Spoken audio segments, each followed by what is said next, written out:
Temperature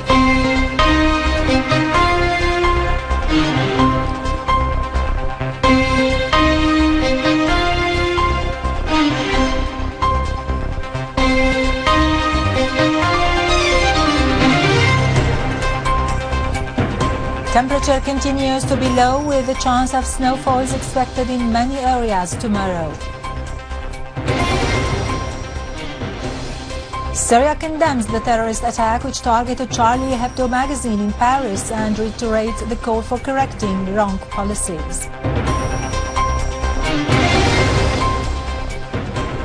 The Iraqi army maintains control over new areas in Ninawa, Al-Anbar and Salah ad-Din after scores of ISIL terrorists are eliminated.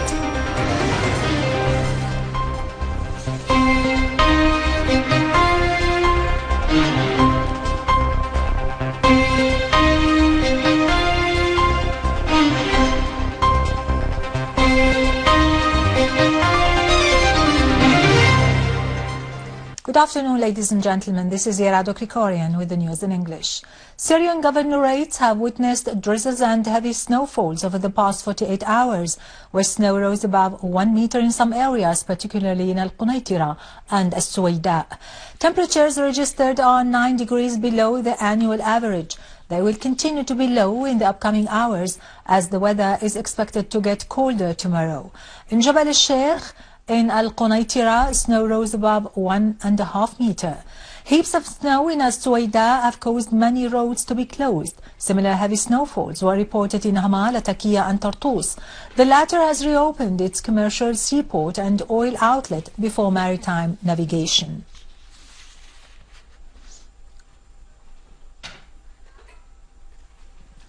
Syria has condemned the terrorist attack that targeted Charlie Hebdo magazine in Paris, which claimed the lives of many people and presented its condolences to the victims' relatives and colleagues. An official source at the Foreign and Patriots Ministry said, "This terrorist act reflects beyond any shadow of doubt the danger posed by the spread of the phenomenon of Takfiri terrorism, which constitutes a threat to world stability and security. It affirms once more," the source added, "the need for earnest policies that would combine efforts for the sake of eliminating the plight of terrorism." Syria, the source went on, has often warned against the danger of supporting terrorism, which has particularly targeted Syria and the region, affirming that such terrorism will backfire on its supporters.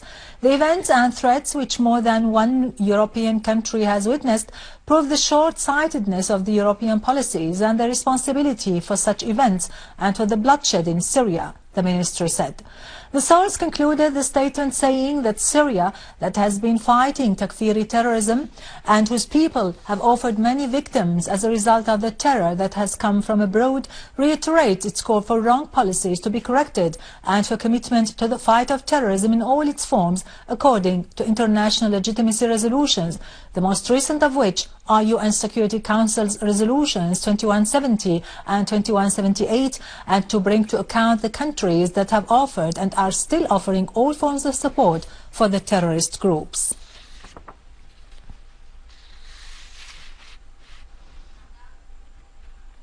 Following the armed attack, which yesterday targeted the French comic magazine Charlie Hebdo in Paris, killing 12 people including 8 journalists and wounding 11 others, 4 of them seriously, French Minister of Interior Bernard Cazeneuve announced the detention of 7 people, including men and women, from the same circle of the 2 brothers who have been identified as the perpetrators of the attack and who have still not been apprehended. The armed attack has meanwhile triggered a wave of denunciation. The European Union announced that its foreign ministers will discuss fighting terrorism during the upcoming meeting due to be held towards the end of next month. On the other hand, a French police source said a policewoman was killed and a policeman was injured during a shooting south of the capital, Paris. The incident coincided with a blast at a restaurant near a mosque southeast of France. No casualties are reported.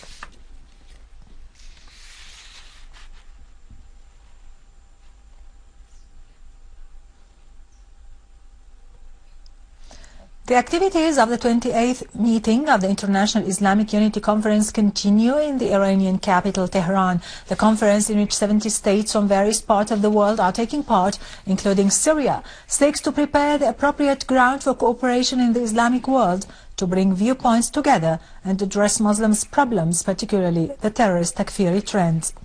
The committees stemming from the conference will also discuss the dangers threatening the nation's identity and unity represented, besides the Zionist enemy, in the extremist Takfiri organizations which are supported by the West and some regional states. Iran's Deputy Foreign Minister for Arab and African Affairs, Hussein Amir Abdullahian, reiterated that Iran has time and again warned of the grave consequences of using terrorism as a tool in the region. He said, "A fundamental fight against terrorism requires collective efforts." Abdullahian's comments came during a meeting with head of Africa, Asia Pacific and Latin America and the Middle East Division in the German Foreign Ministry, Clemens von Götze. The Iranian official stressed that training and arming the so-called moderate Syrian opposition is a new mistake that drives further away a political solution. Götze, for his part, underlined the importance of a political settlement in Syria, asserting that dialogue among Syrians constitutes an important step. According to a military source, Syrian Arab army units have eliminated a number of terrorists and wounded others in 8 various districts, including Sijar, Ain Martin and Abu Duhur in Idlib countryside. In Iraq, 44 people have been killed or wounded following 5 terrorist bombings that targeted Samarra district south of Tikrit. Meanwhile, the Iraqi army purged new areas of ISIL terrorists in the cities of Ninawa, Al-Anbar and Salah ad-Din, killing tens of them. Earlier, Iraqi army troops squashed dozens of ISIL terrorists, including some of their leaders. Finally, UN Special Envoy to Libya, Bernardino Leon, has said ISIL terrorists are present in both cities of Darna and Benghazi, expressing concern of terrorist threats across the country. Earlier, Libyan Prime Minister Abdullah Thimni also noted that terrorist groups in the city of Darna are receiving foreign aid from certain sides known for their support to extremist groups, such as ISIL. With this, to conclude our news for today. Thank you for watching. For more details about Syria and the region and to view this bulletin again, you can always visit our website in English, syriaonline.sy. Now to latest business and market news with Karun Kürkcan, but after a short break.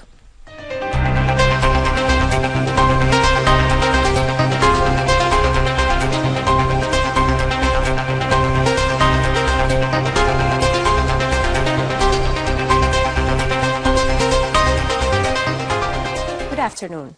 Director of the Commercial Bank of Syria affirmed that a new branch will begin work in Jeramana soon and will offer all banking services. He also said that opening a new branch in Jeramana in these conditions is an important step in offering banking services to citizens and satisfying their banking needs, as well as services of all economic, trade, industrial sectors due to Jeramana's location and high population. The director added that the new branch will offer about 30 job opportunities, with possibility of increasing this number through developing the work of this branch. Director of Seaports in Syria said that Latakia port was reopened yesterday after the storm hitting the country starts to recede. Tartus port and the oil outlet were also reopened today.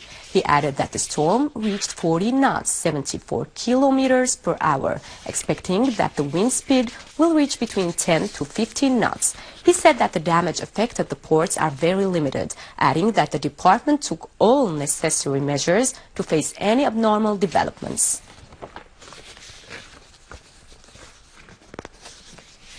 Oil held gains after rebound from the lowest price since April 2009. As investors weighed whether the sell-off was excessive amid speculation that the U.S. production growth may slow. Futures were little changed after rising 1.5% yesterday.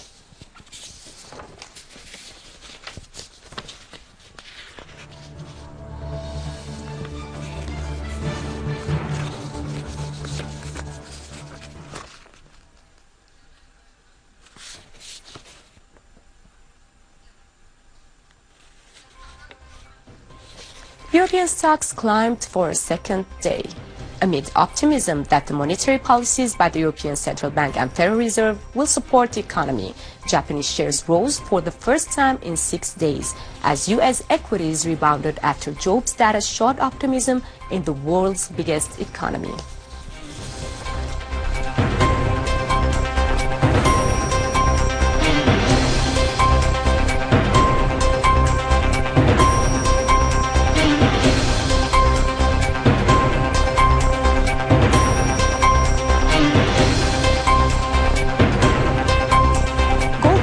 For a second day as global equities to oil prices rebounded before U.S. jobs report will provide clues on the outlook for interest rates and holdings as the largest exchange-traded product shrunk.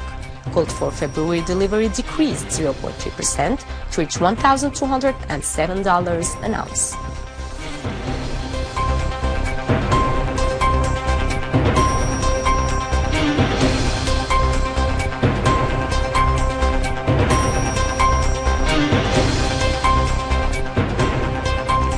Fell for a second day against the dollar.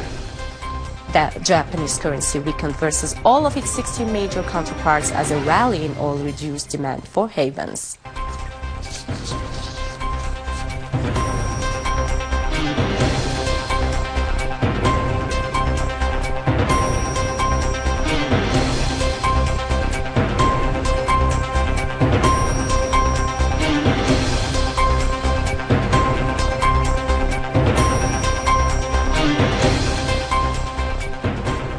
Ladies and gentlemen, with this reach the end of our news. Thank you for watching. Have a great day.